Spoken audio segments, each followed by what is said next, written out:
Hi, I'm Rachel Bowie, money editor for PureWow, and we've teamed up with Priya Malani, founder and financial planner for Stash Wealth, to answer your most common questions about how to manage debt.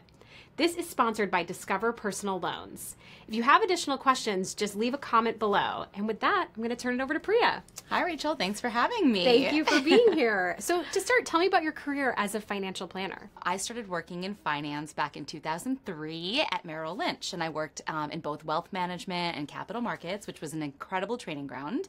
But about 5 years, I left to start Stash Wealth. I just wanted to work with people my own age and help them get smart about their finances. Well, that's awesome. We're so happy to have you here. So to get started, we all know that many people have debt and there are different kinds of debt. What are some strategies to manage it responsibly? Actually, before we even dive into strategies, I think let's just take a moment to talk about the different types of debt, because debt can take many forms, including student loans, mortgages, car loans, and revolving debt like store card debt. So the first thing I think people should ask themselves is, do I really know where my money is going? Yeah. Right? Because I think we all think we know where our money's going, but we don't really know where it's going. So that's an easy place to start. Just take some time to take a look at where your money is going. Take an inventory of your spending. See if you have any additional funds or any unnecessary purchases that could be going towards paying down your debt. Another thing, ensure that you have a budget with a portion of your income actually dedicated towards your debts. The other strategy that we recommend, because it helps just shift your mindset, is determining your ideal debt payoff date. Having a targeted payoff date in mind versus like this indefinite date really helps you focus on paying down your debt and definitely helps you manage it better. There are actually financial tools out there designed to help you pay down your higher interest debt that I think that can help, like personal loans. And I think we'll talk about those a little bit more in a bit. So why do people find themselves in debt, and what's considered a manageable amount of debt? Yeah, so debt is actually pretty common, and I feel like that's a good place to start. Yeah. Because I feel like a lot of us feel maybe like an outcast, like, oh my gosh, I have debt, but it's pretty common. Sometimes we might take on debt to help us finance our education. That's the case with student loans. Or you might take out a mortgage to purchase a home. That's another form of debt. And sometimes you might find yourself in higher interest debt just because like life is expensive, right? Sometimes we don't have enough. We can't just rely on our income to manage paying for life. So you might end up using a credit card for lifestyle expenses or to pay bills. And that's the kind of higher interest debt we want to focus on today and really provide best ways to manage. As far as an amount that's manageable, that really has more to do with your income level and your reason for borrowing in the first place. So now, what debt strategies do you recommend that could work for a lot of people? Sure. So I'll give you 4 of my favorite strategies, and these are my favorites because they work for almost everyone regardless of the amount of debt that you have, right? So the first one is automation. Automate your payments. I think like none of us needs an extra thing on our to-do list. We're all super busy, and it's the 21st century. Like you can automate your payments, and that can really help remove the stress associated with forgetting a payment or maybe making a late payment. The second one is consolidation, and consolidation is like this super scary word, but its definition is so simple. All it means is you're combining multiple bill payments into one payment. That's it. So let's say you have revolving debt and you have maybe 3 bills that you have to make payments on each month. Consolidation would turn those 3 payments into 1 payment, potentially at a lower interest rate. Wow. Okay. Yeah. A lot simpler than I thought it was. Exactly. I'll talk about refinancing next. And I mentioned this one next because it kind of goes hand in hand with consolidation. So refinancing basically means you're taking out a new loan to pay off your old loan. Right? And potentially also at a lower interest rate. For example, you might take out a personal loan to consolidate your higher interest debt obligations, and it's kind of a win-win because the interest rate on the personal loan will likely be lower than on the higher interest debt. That saves you money and possibly even lowers your overall payment amount, making your debt so much more manageable. In fact, with our clients, we actually look at consolidation and refinancing as the first courses of action to manage their debts, because first we want to simplify those debts, and then we can apply other management strategies like automating payments. The final one, the fourth strategy, is knowing your end date. I kind of alluded to this earlier, but knowing your end date is a total game changer. And this is actually another thing I really love about personal loans, because when you use a personal loan, loan, you actually have a defined payment period, which is so helpful because then you know exactly when you'll be done paying off that debt, which can have such a dramatic impact on your mindset, your confidence. So I really like knowing your end date. Yeah. So now, what exactly is a personal loan? Sure.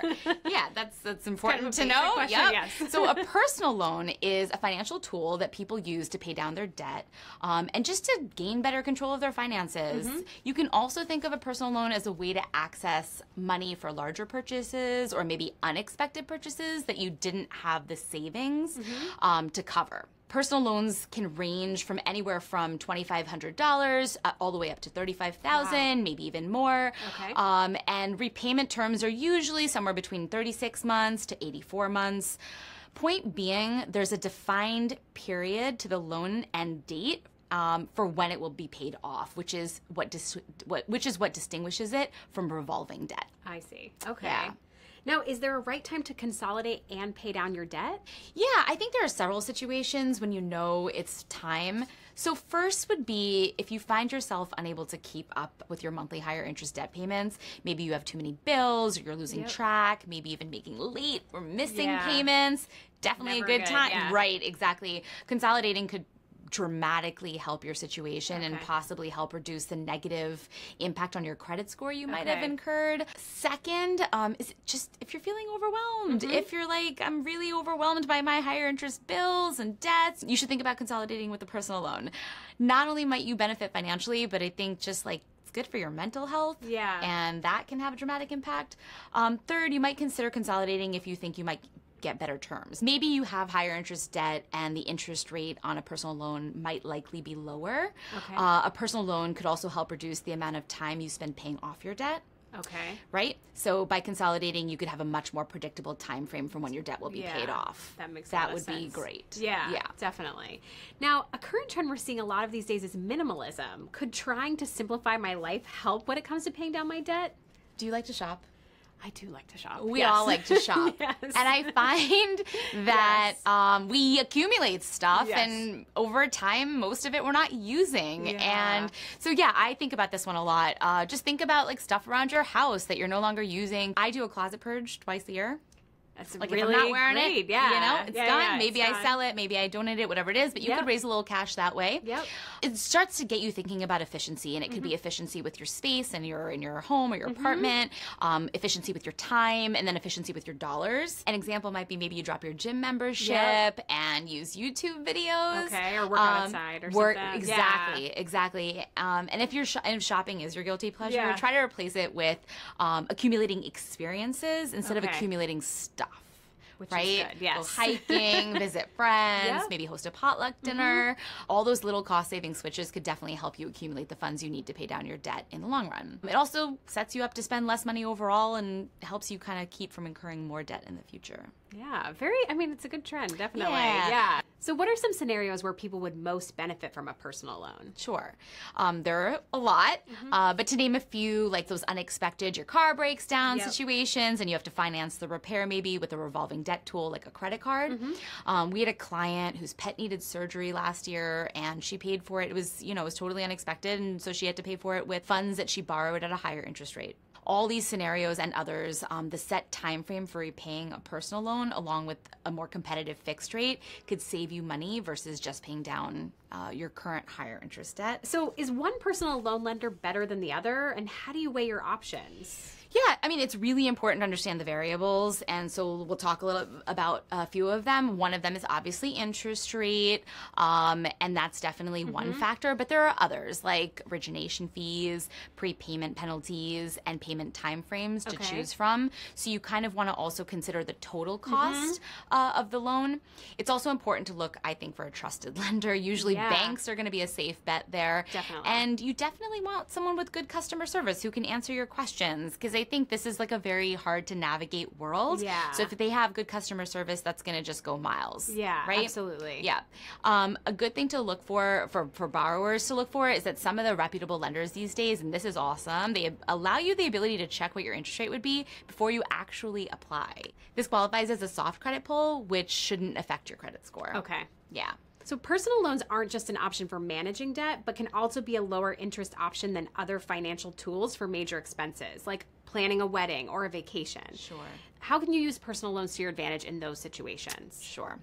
So one of the reasons why personal loans are a great tool to explore is because they have a definitive payoff date and a fixed rate. Okay. So this means you'll know exactly how much you'll pay each month on the loan you use for making whatever that purchase is. So unlike revolving credit, with a personal loan, you may have a lower interest rate, which also means you may not be as tempted to shirk your payment from month to month, right? So the end date is fixed. Okay. I love which that. Is, love really it. important. Yeah. So I feel a personal loan can help you make a major purchase and then manage those payments because it offers a definitive time frame within which you have to pay it off. Okay. And this way you'll have a very clear understanding of the total costs up front. Yeah, which is really helpful to know from the start. Yeah. Now, going super basic here, you want a personal loan. What's the process for applying for one? How do you get your financial ducks in a row to ensure your best chances for getting approved? Sure. Yeah. So like as you said, right? Yeah. It's good to get all your ducks in a row up front, absolutely, before you apply. So the easiest place to start is to figure out the amount you'd be applying for. Okay. So if you're thinking of using a personal loan to consolidate higher interest debt, make a list of the debts you're looking to combine. Okay. The interest rates, how much your monthly payments are. Just knowing these three things will help you figure out how much money you need to borrow in the first place. Okay. You'll also want to figure out how much you can afford to pay back each month, so you can refer back to that budget we talked about that you've prepared earlier. Yep. And then as far as eligibility goes, these days, some of the lenders, like I mentioned, they allow you to see if you'd qualify and what rate you'd receive before you actually apply, which is so handy. Yeah. I would also suggest pulling your credit score, which you can do for free at creditscorecard.com. Okay. That will just show you your credit score, which is one of the most widely used numbers to determine your credit worthiness. When you go to apply, here's a list of things that you could keep handy. Okay. One of them would be your household income. Yep. Right? Okay. And the next would be your employer information, so your employment can be verified. Yep. Bank info is good to have handy for the money Super to be helpful. deposited. Yes, definitely. And then current debt information. So the one I covered earlier where I said make sure you have your balances, your interest rates, your monthly payments. Keep that handy. Yep. And then also just a form of ID like your driver's license. Yeah, That would be good. It's so great to have that full list. It's Yeah. really helpful. Well, that just about wraps up our interview time with Priya. Priya, thank you so much for being here and teaching us all the different ways to manage debt and be more financially responsible. My pleasure. If you'd like to learn more about personal loans, Discover Personal Loans has many resources available on their website that you can check out or apply for a loan as well. Just visit discover.com/personal loans. Thank you again for being here. Thanks, this was such a Rachel. fun afternoon.